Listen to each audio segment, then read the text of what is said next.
அனைவருக்கும் வணக்கம். ரிஷபராசினியர்களுக்கு நிகழ இருக்கும் மாசி மாதம் என்ன மாதிரியான நன்மைகள் எல்லாம் ஏற்பட இருக்கு, கிரக நிலைகளின் ரீதியாக அமைய இருக்கும் சாதகங்கள் என்ன, பாதகங்கள் என்ன, குறிப்பாக ரிஷபராசினியர்களுக்கு இந்த மாசி மாதம் கிரகங்களுடைய சஞ்சார நிலைகள் என்ன என்று பார்க்கும்போது மேசராசியில் குரு பகவானும், கன்னியில் கேதுவும், தனுசு ராசியில் சுக்கிரனும், மகரத்தில் செவ்வாயும் புதனும், கும்பத்தில் சூரியனும் சனி பகவானும், மீனத்தில் ராகுவும் சந்திரனும் இணைந்து சஞ்சரிக்கிறாங்க. இந்த கிரகங்களுடைய சஞ்சார நிலைகளின் காரணமாக மேலும் என்ன மாதிரியான நன்மைகள் எல்லாம் உங்களுடைய வாழ்வில் ஏற்பட இருக்கு. மாசி மாதத்தை பொறுத்த வரைக்கும் காசியே கிடைத்தாலும் மாசி கிடைக்காது என்றொரு பழமொழி உண்டு. அதாவது பாரத புண்ணிய பூமியில் ஏராளமான புண்ணிய திருத்தலங்கள் அழகுற திகழ்கின்றன. அவற்றின் முதன்மையானது வாரணாசி எனப்படும் காசி திருத்தலமாகும். மானிட பிறவி எடுத்துள்ள அனைவருக்கும் முக்தி அளிக்கும் 7 திருத்தலங்களிலும் 12 ஜோதிர் லக்னங்களுக்கும் முதன்மையானது காசி.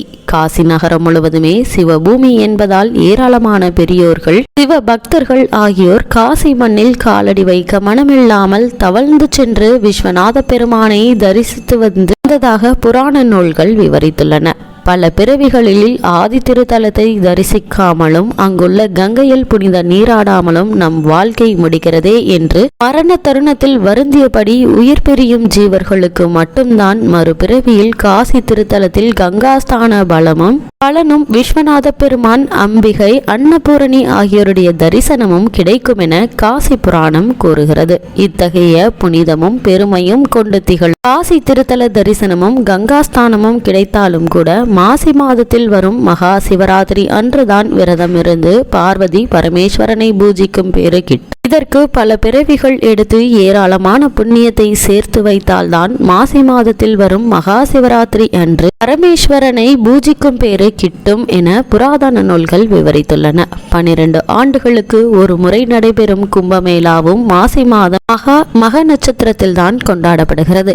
இவ்வளவு மேன்மைகளை கொண்ட இந்த மாசி மாதமான இந்த மாதத்தில் ரிஷபராசினியர்களுக்கு குடும்ப சூழ்நிலை ரீதியாகவும், உத்தியோகம், தொழில், வியாபாரம், கலைத்துறை, அரசியல் துறை, மாணவ மாணவிகள், விவசாயத்துறையினர், பெண்மணிகள் என அனைவருக்குமே என்ன மாதிரியான நன்மைகள் எல்லாம் ஏற்பட இருக்கு என்பது குறித்தான முழுமையான பதிவு தான் இந்த வீடியோல நம்ம விரிவா பார்க்க போகிறோம். இந்த வகையில ரிஷபராசியை சேர்ந்த கிருத்திகை 2ஆம் பாதம் முதல் ரோஹிணி, மிருகசிரேஷம் 2ஆம் பாதம் வரை உள்ள நட்சத்திரக்காரர்களுக்கு குடும்ப சூழ்நிலை ரீதியாக மேலும் என்ன மாதிரியான முன்னேற்றங்கள் எல்லாம் உங்களுடைய வாழ்வில் ஏற்பட இருக்கு என்று பார்க்கும்போது, இந்த மாசி மாதம் 24ஆம் தேதி வரை சுக்கிரன் உங்களுக்கு அனுகூலமான நிலையில சஞ்சரிக்கிறாரு.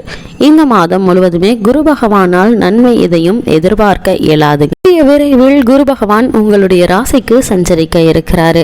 இருந்தாலும் ஒரு சில முன்னேற்றங்கள் உங்களுடைய வாழ்வில் ஏற்படுங்க. லாபஸ்தானத்தில் ராகு நிலை கொண்டிருப்பது மிகவும் சாதகமான ஒரு கிரக நிலை என்றுதாங்க சொல்ல வேண்டும். ஏன்னா ராகுவினுடைய இந்த நிலையின் காரணமாக உங்களுடைய வாழ்வில் வருமானம் என்பது திருப்திகரமாக இருக்குங்க. ஜென்ம ராசியில் உதவும் குருவினால் செலவுகள் அதிகமாக இருக்குங்க. மாதம் முழுவதுமே சூரியன் சுபபலம் பெற்றிருப்பதால ஆரோக்கியத்தை அவர் பாதுகாத்திருக்கிறாருங்க.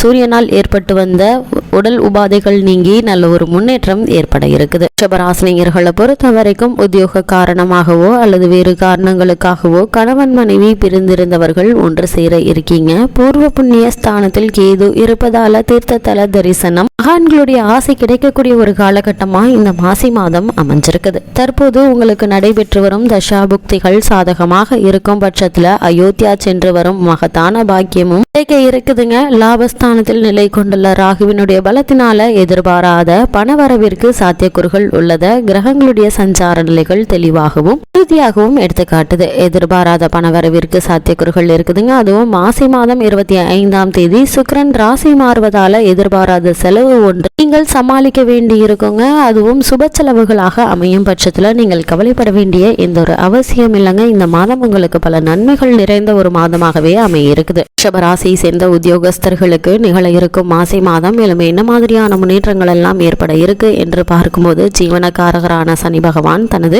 ஆட்சி பீடமாகவும் உங்களுடைய ராசிக்கு ஜீவனஸ்தானமாகவும் இருப்பதால் கடின உழைப்பும் அலைச்சலும் மேலதிகாரிகளுடைய கண்டிப்பும் சக்திக்கு மீறியதாக இருப்பினும் உங்களுடைய உழைப்பிற்கும் அங்கீகாரம் பாராட்டுதல்களும் கிடைப்பது மனதிற்கு உற்சாகத்தை ஏற்படுத்தும்.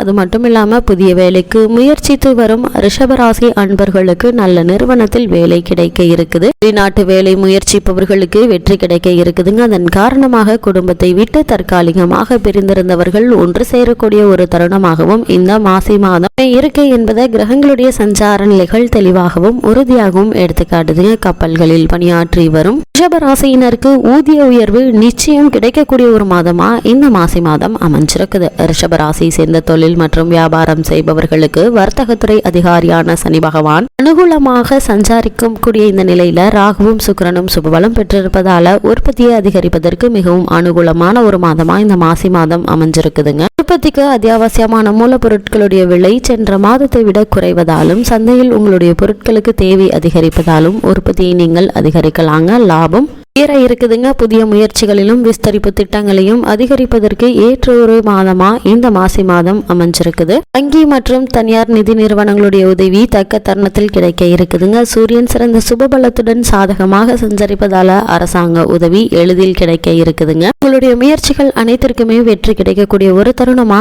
இந்த காலகட்டம், அதாவது குறிப்பாக இந்த மாசி மாதம் அமைஞ்சிருக்குதுங்க. ரிஷபராசியை சேர்ந்த கைத்துறையினருக்கு நிகழ இருக்கும் மாசி மாதம் மேலும் என்ன மாதிரியான முன்னேற்றங்கள் எல்லாம் ஏற்பட இருக்கு என்று பார்க்கும்போது இந்த மாசி மாதம் கல்வித்துறைக்கு அதிபதியான புதன் உதவிகரமாக சஞ்சரிக்கவில்லைங்க. அதே மாதிரி முதல் 2 வாரங்கள் பாடங்கள்ல மனதை செலுத்த இயலாமல் சோம்பல் மேலிடுங்க. நினைவாற்றல் குறையுங்க. தற்போதைய தசா புக்திகள் பாதகமாக இருப்பின் தரக்குறைவான மாணவர்களுடன் சேர்க்கை ஏற்படுங்க. அது உங்களுடைய எதிர்கால கல்வி முன்னேற்றத்தை கடுமையாக பாதிக்கும் என்பதை கிரகநிலைகள் உங்களுக்கு முன்கூட்டியே அறிவுறுத்தும் பட்சத்தில் சற்று எச்சரிக்கையாகவும் கவனமாகவும் இருப்பது மிக மிக அவசியம் என்பதை கிரகங்களுடைய சஞ்சார நிலைகள் மீண்டும் மீண்டும் உங்களுக்கு அறிவுறுத்துது. ரிஷபராசியை சேர்ந்த விவசாயத்துறையினரை பொறுத்த வரைக்கும் இந்த மாதம் முழுவதுமே விவசாயத்துறைக்கு அதிபதியான செவ்வாய் பாதகமாக இல்லைங்க. எதிர்பாராத மழையினால் பயிர்கள் சேதமடையுங்க. கால்நடைகளுடைய உடல் நலன் பாதிக்கப்படுவதால் மருத்துவ செலவுகள் அதிகரிக்குங்க. பெண்மணிகள் குடும்ப நிர்வாகத்தை ஏற்றுள்ள பெண்மணிகள் தங்களுடைய ஆரோக்கியத்தில் கவனமாக இருப்பது மிகவும் அவசியங்க. அலுவலக பொறுப்புகள் காரணமாக பல பெண்கள் வெளியூருக்கு சென்று வர நேரிடுங்க. வேலை பார்க்கும்